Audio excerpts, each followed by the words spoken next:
We'll be talking about ways we have made Voces more accessible and ways you can support students with IEPs. So, Chris, if you want to begin. So when we were planning for this, Aaron said we've got a really boring thing to talk about, and I couldn't think of anybody better to talk about it than you. So we've spent really a large part of the last 2 years improving the accessibility inside of Voces. Um, a couple of the kind of high level bullet points is that we've added alt text to many of the images, and any that don't, we're working to add those still. We focused on improving compatibility with the screen readers, which includes making sure things tab correctly, labels have the right menus behind the scenes. Activity inputs have to be labeled a certain way to make sure that when it gets to a multiple choice question, for example, that the screen reader knows the question is tied to those multiple choice options. We hired an accessibility auditor, and we keep working with them. And when we got our first report back, we had over 300 um, line items of things that didn't work correctly. And as we go through and start seeing it, it's stuff that as a sighted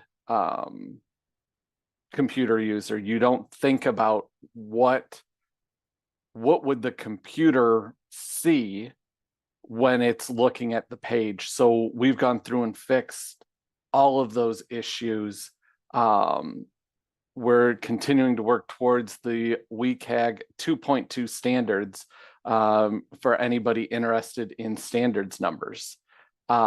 We hired last school year, I hired a student who is visually impaired to go through, and I assigned some pages to him, and he had to log in, go through and complete those assignments solely using a screen reader because he could not see the screen, and he was able to accomplish everything correctly. And he highlighted some spots that, while they worked, they weren't necessarily intuitive. So there's, even above the standards, there's a intuitiveness feature to it where we'll continue working with that student and other students to make sure it's not just kind of conforming to the standards, but also exceeding them from a usability standpoint. And that's all I've got for that slide.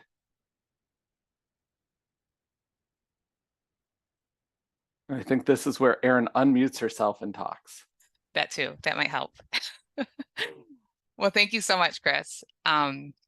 Yeah, I just want to say that I love that you reached out to that student to help like get their perspective, and like just that's like so real. And just also to mention again how we have when it makes sense to do so, we reach out to students and get their input or their help. And in the case with many of the illustrations throughout our curriculum, we have enlisted the services of aspiring artists or people who are artists, but just young. So, and they've just done a great job. We've even offered on the job training to them, and they've taken it and they've gotten like lessons online by professional illustrators that we use in other ways. So it's just like been a wonderful thing to work with them. Okay, so very limited time. And I just need to, oops, I just clicked on David, ignore my request to ask to unmute. I was just moving people out of the way. Okay, so how do we support students with IEPs while using Voces? So I'm going to talk about the different ways we can do that. Most of the ways we'll use the tools that David and to some extent Justin and other people have mentioned, and Kelsey have mentioned this week. So we can have assignments read to students. We can adjust assignments. We can allow students to use notes, adjust the grading scale, and give verbal instructions. We can do this all pretty much on Voces. So having students read or having assignments read to students, it's very simple. So I'm going to jump into a title to show you guys an example. So this is the example that I had a screenshot of. So you're able to really easily go into the editor, find the activity that you need to assign, and you could do this on the activities that you're assigning to all students. You don't have to make a different version of the activity necessarily. And then you just edit the page contents, and you just go into the section on the side, edit block. And in this case, I would just press enter and click on the little record audio icon, and then record right there. I could just read those directions, and then that recording of actually me talking to you all will be inserted right below. And I save that, and there it is for students to listen to or read. So we're supporting students in these different ways. And we can do that in the activity itself, the same exact, I'm doing the example, but the same exact tools, process, steps to just add that recording right below the question. So that's one way that we can support students with IEPs. And then we can also super easily duplicate the page, shorten the activities, and assign just that page to specific students.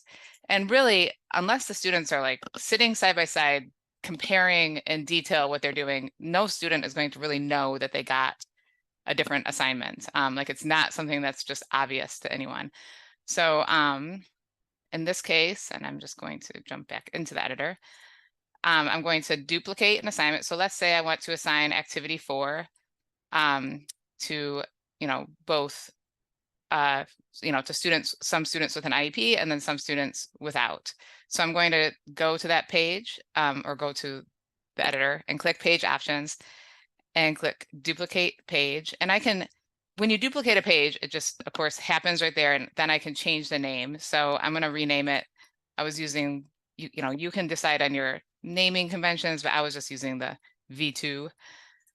And then remove teacher only, or keep it teacher only if you're just going to assign. If you remove teacher only, then everyone will see that page. So maybe keep it teacher only. And then you go into it and you can edit. So in this case, you might want to just like limit the number of questions. And in that case, it's really easy to just delete whatever ones you want. You can also add the audio to the instructions or to the questions or both. You can, manipulate it in whatever ways you want, and then save it, and then save the page. And then when you assign it, you can assign, and Kelsey went over this yesterday, but I'm just going to show you one more time. When you assign it, and I'm going to refresh just to be on the safe side, you can assign it to just one student. So I can click that.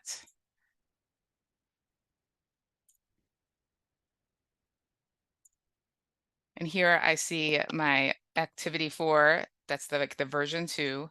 I'm going to click that, and then so I'm assigning that page, but not to the full class, instead to specific students. In this case, my son Milo, and then click next. And so now only Milo is going to get that assignment. And something else I can do here, and I just want to show, and it's on my slideshow, is that I can also, consider whether there should be a due date, or if there is a due date, like maybe for these students, they just get a soft deadline or an open-ended deadline. It's up to you. And so you can really just customize it for that specific student or group of students, and then assign it. And so now they're getting that one activity, and it's modified to meet their needs. And then you can allow students to use notes. And this you probably, have done in the past, but, allow students to take notes as you're speaking to them, as you're going over lessons, allow them to use them on assignments and assessments. You can do this, and probably would be best to do this off Voces, like they just take notes on a piece of paper, and then can refer to them when they're logged in. And then you can adjust the grading scale. So so as an example, you can adjust the rubrics, and of course you can upload your own unique rubrics as well. But I had just jumped into one activity and simply deleted, and I'll just do it again. well, actually, okay. So if you just go into the editor and go to an activity with a rubric,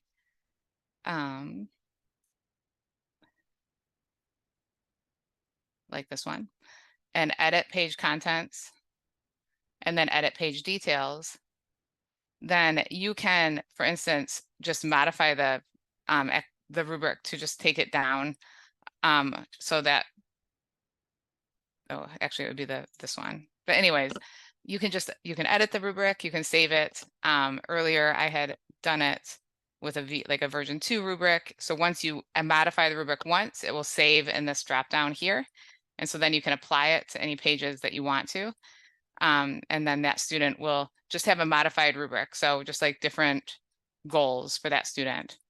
And similarly, when you grade the activity, you can adjust the point value there too. And of course, I don't have an example of that, but I'm going to show you on one that,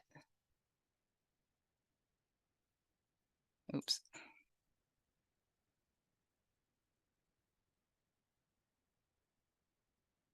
Oh, I thought I would be able to come in here and edit that. But either way, when you're grading the activity, you can adjust the point value, and, like just sort of like grade them with like a different scale. So, and then you can give verbal instructions. So you can go beyond just like reading the directions and putting the audio there, and you can actually, um, add your like guidance on the activity, especially if like you make a specific version for those students. You can add an audio file of you just like explaining what to do and going beyond the directions.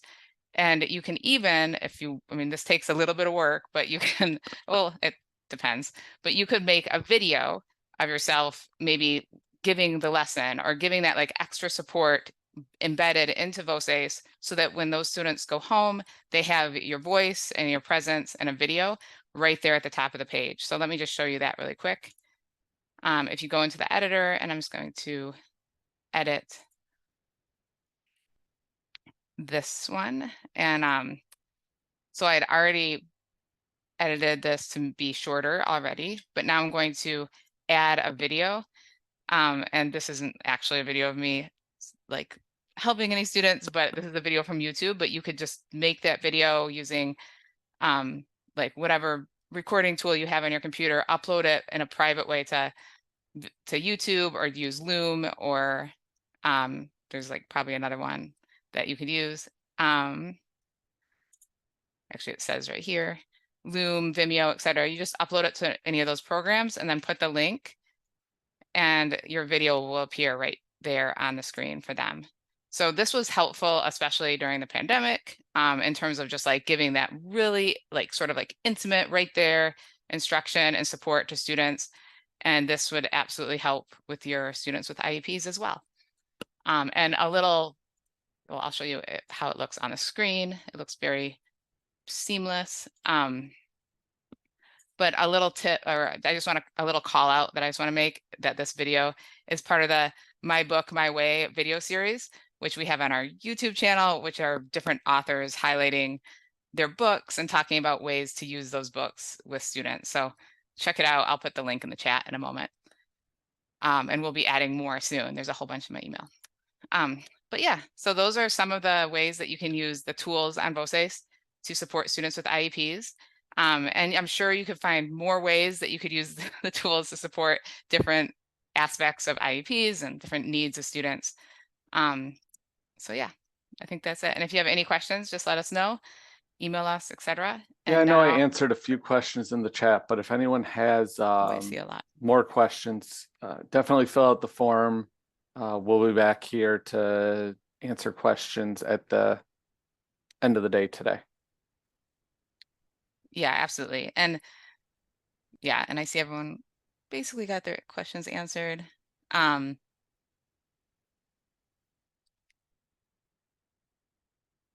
yes, okay. So yeah, Mary, like, yes, if you make a copy and add your audio and then make another copy, that like whatever changes you made to that first version will copy over. And yeah, and I think just keeping it teacher only, like the different versions teacher only, makes sense, so that students don't start seeing like all the different versions, only you do. And I would really recommend when you start making copies of things, like copies of pages or duplicate pages, think through the naming of those pages. In my case, with this example, I just, put V2 because I was just doing it once and just doing it for this demo. But if you're doing it multiple times, it's just nice to consider what you're going to name it, and consider that the students will see what you name it in the table of contents. So make it like student friendly, if that makes sense.